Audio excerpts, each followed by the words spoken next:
ព្រះចង់គុំកែវមួយលយ៉ាងឯករាំងស្មីភ្លឺព្រែកស្រស់កលយានព្រះអិននាំយកទៅឯឋានត្រៃត្រឹង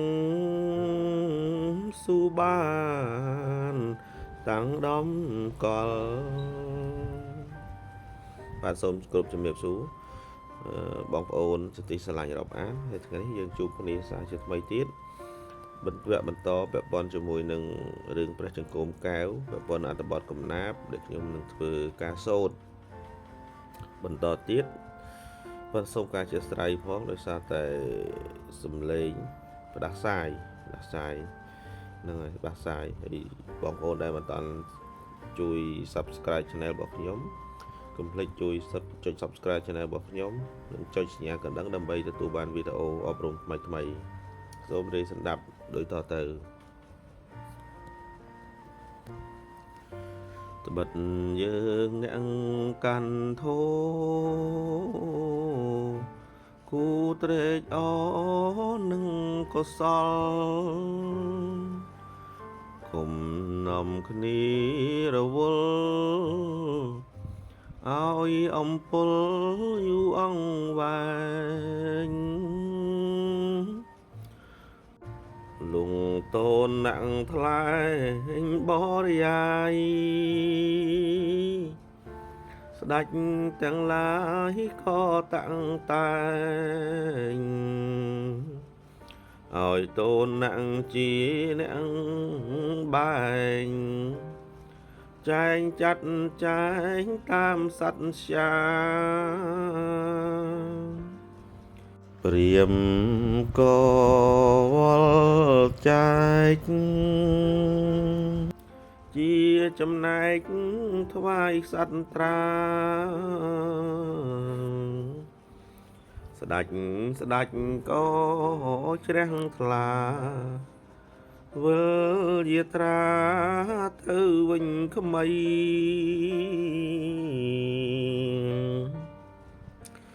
ដល់ដែនគ្រប់អន់លើចាត់ឲ្យធ្វើព្រះចេតិយ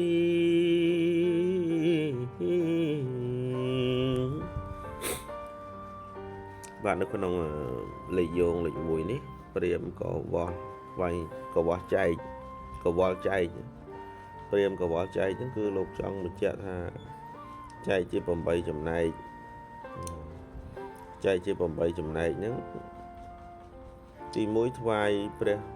ជាសត្រូវណាក្រុងរាជក្រឹសហើយទី2នោះសត្វសក្យរាជក្រុងកបលបោះ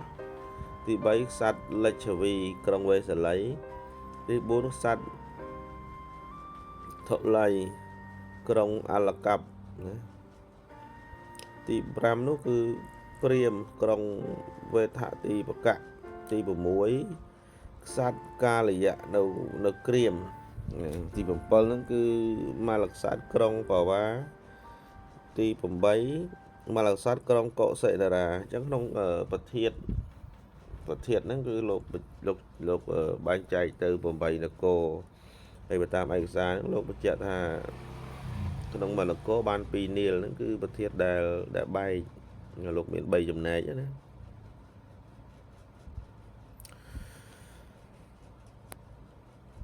បញ្ចុះធាតចិនស្រីដោយសេចក្តីគូរាល់ប្រាន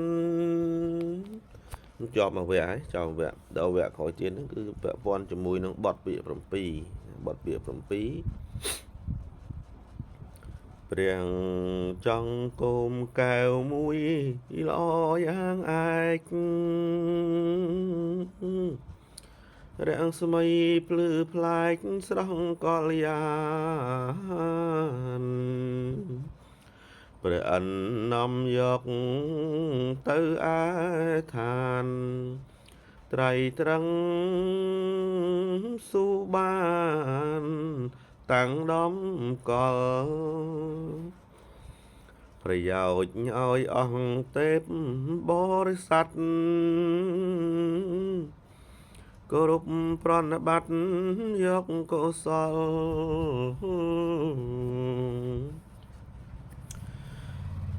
ក្រន់ជានិស័យបច្ច័យដល់ត្រៃថ្នល់និព្វានឋានសុខាដល់នេះក៏មានលេខយោងដែរពាក់ព័ន្ធជាមួយលេខយោងហ្នឹងគឺយកចង់បញ្ជាក់តាំងពីដើមហ្នឹងបទព្រហ្មកិច្ចថ្លែងរឿងព្រះអង្គបានត្រាស់រហូតមកដល់នឹងទីនេះគឺមកដល់នឹងទីនេះបើសិនជាអស់វេលាអ្នកមានសទ្ធាបានទន្ទិញឲ្យចាំមាត់ណាឲ្យចាំរត់មាត់ហើយសូត្រស្វាត់ជាយនឹងបានផល្លាសង្ឃផល្លានិសង្ឃច្រើនព្រោះនឹងកើតសេចក្តីសង្វេគសេចក្តីជ្រះថ្លាចំពោះគុណព្រះអង្គនឹងឯងព្រះចង្គមកែវមួយល្អបរិសុទ្ធភ្លឺភ្លេចបំផុតគូជ្រះថ្លាដូចកលត្បូងកែវមនីចិន្តាដាច់នាងឧស្សាហ៍នាំទៅឋានពិភពនៃនាងហើយនាំគ្នាគោរពបូជាព្រោះចង់បានចម្រើនសិរីសុខសម្រាន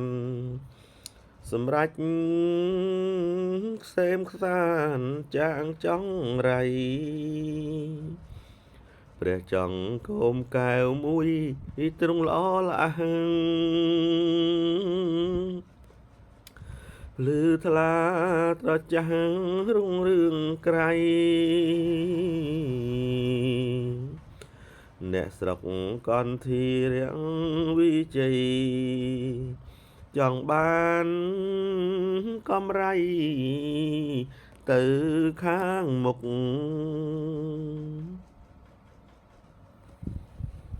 ក៏នាំយកទៅទុកបូជាដោយចិត្តសទ្ធានៃអ្នកស្រុកនាំគ្នាប្រណិប័តប្រាថ្នាសុខចំចាត់បងទុកសោតជាធីព្រះចង្គមកែវឆ្វេងមួយឆាតឆាយ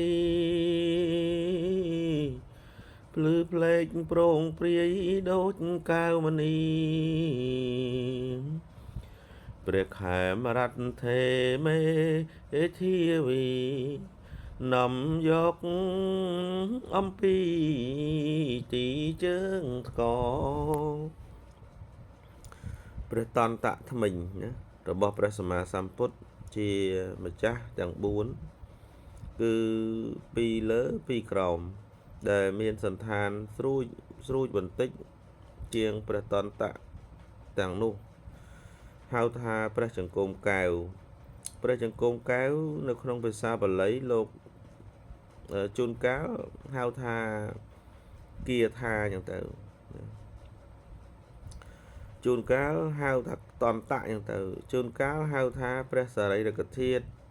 ឬព្រះធាតុក្នុងរឿងនេះតទៅមុខទៀតឃើញពាក្យថាព្រះតន្តៈក្តីព្រះធាតុក្តីក៏បីជ្រាបថាគឺព្រះចង្គមកែវនេះឯងព្រះថេរៈអង្គនេះលោកជាព្រះអរហន្តដែលលោកនាំយកទៅនឹងណា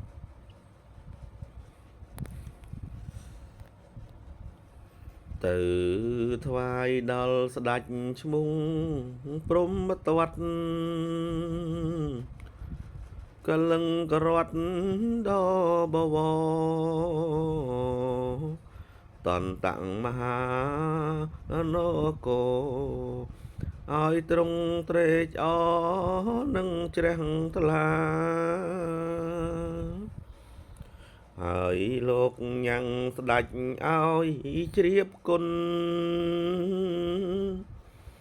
ត្រៃរតន៍មានបុណ្យដោយទេសនា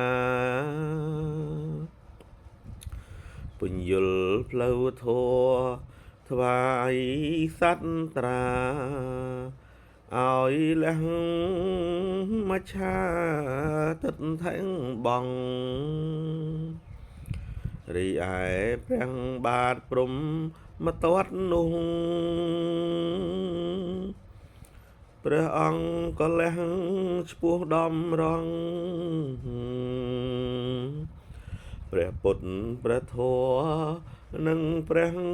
សង្ឃប្រន់ព្រះបត្តិត្រូវត្រង់តាមសាសនាបាទប៉ុណ្ណឹងចុះបងប្អូនដោយសារតែប្រាសាយសលេងយ៉ាងយ៉ាប់តិចចាំជួបគ្នាវគ្គក្រោយសូមគោរពនឹងជម្រាបលា